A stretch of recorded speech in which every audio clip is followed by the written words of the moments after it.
प्रिय मित्रांनो, आज सोमवार आणि 12 मे आणि आजच्या दिवशी आपण पाहतो की संत पौल आणि बर्नबा किंवा इतर काही त्यांचे सहकारी हे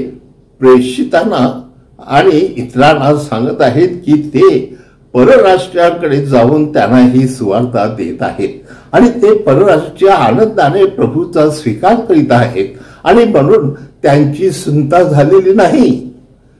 यहुदी लोकांची सुनता होते। आणि यहुदी लोकांनी नंतर पेत्राकडे तक्रार केलेली आहे की ह्या लोकांची सुनता न होता हे त्यांना बाप्तिस्मा कसा दिला जातो, म्हणजे सुनता आणि बाप्तिस्मा ह्याच्यातील संदर्भ त्यांना जणू काही कळलेला नाही,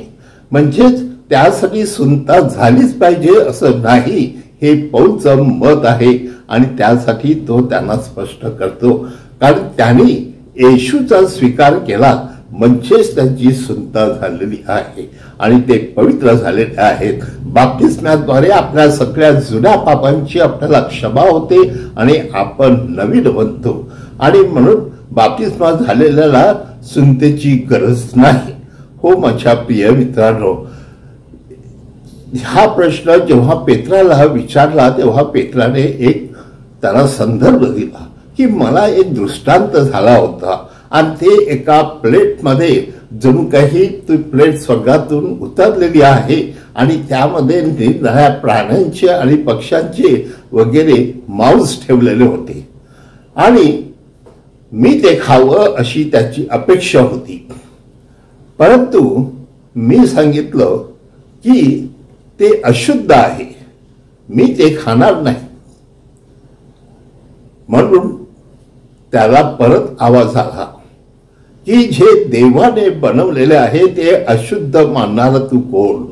आणि तू कसं सांगतो ते अशुद्ध आहे? देव हा पवित्र आहे आणि त्याने निर्माण केलेलं सगळं काही पवित्र आहे, सगळं काही चांगलं आहे असं तो म्हणतो। आणि म्हणून पेत्राच्या मनामध्ये तो प्रश्न निर्माण झाला होता आणि त्यावेळेला त्या ठिकाणी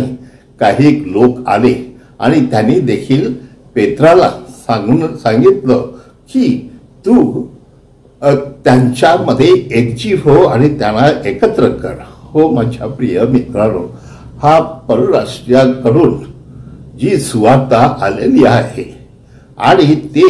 परराष्ट्रीय ख्रिस्ती झालेले आहे, त्यांचं जीवन ख्रिस्ती बनलेलं आहे आणि त्यांच्यामध्ये आनंद उत्साह आहे आणि त्यामुळे पेत्र त्या सगळ्या माणसांना एकत्र करतो आणि त्यांना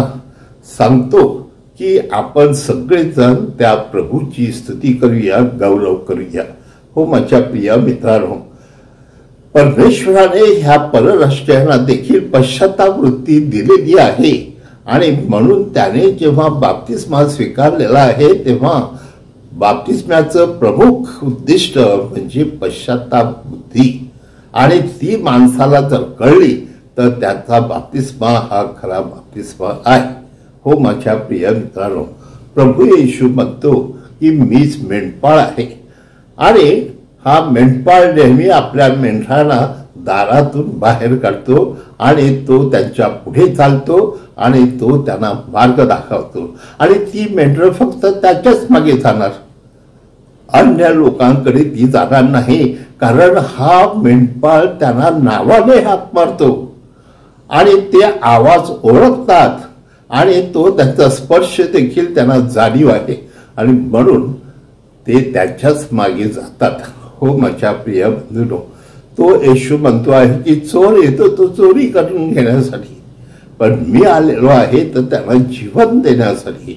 म्हणजे सगळ्या मेंढरांना जीवन देण्यासाठी आणि त्याला स्वर्गाचं जीवन लाभण्यासाठी तो प्रयत्न करतो आणि म्हणून त्याची मेंढरं त्याच्या जवळ राहत आहेत। हो माझ्या प्रिय बंधूंनो, आज आपण या सर्व मेंढरांसाठी प्रार्थना करूया आणि दुसरी अनेक मेंढरं येत आहेत त्यांनी देखील येशूच्या ह्या कळपामध्ये